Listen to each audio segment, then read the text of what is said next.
nuestro plan de lectura del día de hoy leemos el capítulo 17. Y aquí se desarrollan varios eventos claves que son significativos en el ministerio de Yeshua. Y cuando nosotros los explicamos teniendo la visión en la Torá, es decir, una óptica hebrea, debemos señalar varios elementos que se relacionan con las tradiciones y con las expectativas que tenía el pueblo en aquella época. Entonces vamos a hacer un desglose de este capítulo. En los versículos del 1 al 9 vamos a encontrar que Yeshua se lleva a Pedro, a Santiago y a Yohanan, es decir, a Juan, a un monte alto, donde se transfigura delante de ellos. Es decir, su rostro, como el rostro de Moshe cuando bajó del Sinaí, resplandece como el sol. Sus vestiduras se vuelven blancas como la luz, pero no es una luz normal, es la luz de la verdad, ¿verdad? Aparecen Moshe y Elías y empiezan a conversar con él. Y esto es bien importante, bien importante. ¿Por qué? Porque la presencia de Moshe y de Elías están representando dos cosas. Moshe, o Moisés, como tú le llamas, la Torá. Es decir, yo soy testigo de que de ti se habla la Torá. Elías, como testigo del Tanakh, los profetas, todos, incluyendo los salmos, porque los salmos fueron hechos por profetas. ¿Verdad? Increíble. Entonces, Moshe que representa la ley y Elías los profetas. Y para los hebreos, porque los emisarios eran judíos, estos dos personajes son fundamentales en la historia de la redención. ¿Por qué? Porque Moshe es el líder que entregó la Torá bajando del monte Sinaí en una situación parecida a esta. Y Elías es el profeta que representó el llamado de Dios al pueblo, el llamado verdadero. Entonces, la presencia de ambos, la presencia de estos dos, son fundamental. ¿Por qué? Porque simbolizan que Yeshua es el cumplimiento tanto de la Torá como de los profetas. Ahora, el momento de la transfiguración es una revelación del don divino, es decir, del ministerio de Yeshua. Para los hebreos, la gloria del Padre, como se muestra aquí en este evento, está asociada con momentos de revelación divina, como cuando Moshe desciende del Sinaí, que bajó con las tablas. Entonces, Yeshua revela que él es el Mesías esperado. Lo hace de una manera visible, porque el Padre habla, una voz salió diciendo, este es mi hijo amado, a quien he complacido, a él escuchar. Y esto hace referencia al profeta que Moshe profetizó, profeta como yo, de entre ustedes, Adonai va a levantar, a él escuchar, a él shemat, atender. Por eso el Padre estaba aquí diciendo, esa voz del Padre, este es mi hijo amado en quien me complazco, a él oír, es una afirmación de la identidad de Yeshua, del papel de Yeshua, de quién era él, es algo que conecta con las profecías mesiánicas que anunciaban que el Mesías sería el hijo de Elohim, y la declaración debe ser oír a Yeshua, y esa declaración resalta la autoridad que él está poniendo en él, y la está poniendo delante de la Torah y delante de los profetas. Así que, wow, maravilloso. Aquí también entonces se levanta Pedro y dice, si quieres hacemos unas enramadas para ustedes. ¿Por qué? Porque estaba cerca la fiesta de los tabernáculos, la fiesta de Sukkot, y Pedro, humano todavía, habla acerca de eso, ¿verdad? Luego, cuando Yeshua desciende del monte, él es confrontado. Se encuentra con un padre que le pide que por favor sane a su hijo, del versículo 14 al 21, ¿verdad? Y le pide que su hijo, que está poseído por un espíritu inmundo que lo hace sufrir mucho, necesita ayuda. Y sobre todo le dice, mira, yo lo traje a donde tus discípulos, pero ellos no pudieron hacer nada. ¿Qué pasó aquí? Yeshua inmediatamente reprende al espíritu inmundo y aquel muchacho quedó sano desde ese mismo momento. Entonces, ¿qué pasó? Hubo un aparente fracaso de los emisarios.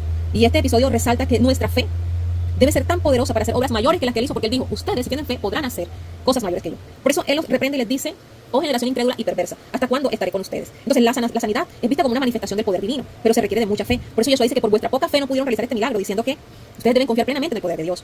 Ahora, el hecho de que Yeshua logre sanar al niño con su autoridad refuerza su figura mesiánica, como el que viene con el poder de Dios para libertar del mal. Pero en privado, él les enseña a sus discípulos que la fe tan pequeña como un grano de mostaza puede mover montañas. Y esta es una enseñanza poderosa para los hebreos que reconocían la importancia de la fe en la relación con nuestro Padre. Entonces Yeshua subraya que el poder no viene de la cantidad de fe, sino de la confianza en Dios. La fe puede ser pequeña, pero la confianza debe ser grande. Y luego Yeshua habla nuevamente en los últimos versos de su muerte. Yeshua les anuncia nuevamente la muerte. Y bueno, este pedacito de aquí es muy importante porque se conoce mucho por la religión. Hay un tipo de entidad que solo actúa con oración y ayuno. Pero oración y ayuno ¿de quién? ¿Del que está operando la liberación o el que necesita la liberación? Esto es bien importante que lo tengas en cuenta, ¿verdad? Porque a veces creemos que solamente la responsabilidad de un lado y la responsabilidad es de todos los dos lados. Importante esto, ¿verdad? Y luego Yeshua empieza a predecir nuevamente a sus discípulos que va a ser entregado en manos de hombres, que lo matarán, pero que él al tercer día va a resucitar. Y esto refuerza la idea de que él debía padecer antes de entrar en gloria y también lo que vimos en el capítulo anterior de la señal que le estaban pidiendo. Entonces, Yeshua incluye un concepto que era muy difícil para entender por ellos, quienes aún esperaban un Mesías triunfante, un Mesías que derrocara a los romanos, un líder político. Pero no entendían el Mesías sufriente que está profetizado en Isaías 53. Entonces, ese concepto del Mesías sufriente es una idea muy difícil de conciliar para ellos en este tiempo, porque ellos, como digo, esperaban un líder político y militar. Sin embargo, cuando él anuncia la muerte y la resurrección apuntando a Isaías 53, él está diciendo, yo voy a cumplir esta profecía de siervo sufriente. Por eso se le conoce como Mesías ben Joseph. Recuerden que Joseph o José fue a Egipto y sufrió, ¿verdad? Se conoce como un siervo sufriente también, porque él debió ir primero, luego el pueblo y luego de ahí vino la liberación. Eso es clave. Entonces, este pasaje de aquí que se conecta con Isaías 53 es un pasaje clave para describir a Yeshua como aquel que llevará los pecados del pueblo a través del sufrimiento. Y para los hebreos este sería un choque con la tradición que tenían del Mesías. ¿Por qué? Porque él no está hablando del plan crucial de Dios, pero ellos estaban esperando un plan que ellos habían entendido de acuerdo a lo que estaban entendiendo. Y al final hay algo que me gusta mucho y es el tributo.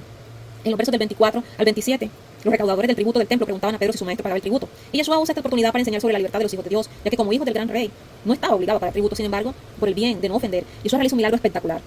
Le dice a Pedro que vaya, que dentro de la boca de un pez él encontrará dinero para pagar no solamente su tributo, sino también el de Pedro. Entonces, el tributo del templo era una contribución que todo varón judío debía pagar para el mantenimiento del templo, o sea, era un tributo del templo. Y está amarrado a lo que dice Éxodo Shemot, capítulo 30, verso 13. Entonces, Yeshua, al ser el hijo de Dios, no está obligado a pagar este tributo, ya que el templo es de su padre. Sin embargo, él muestra humildad al pagar para evitar los conflictos innecesarios, ¿verdad? Porque eso es lo que él tenía como enfoque, la paz y el testimonio ante los demás, que debe ser también nuestro enfoque.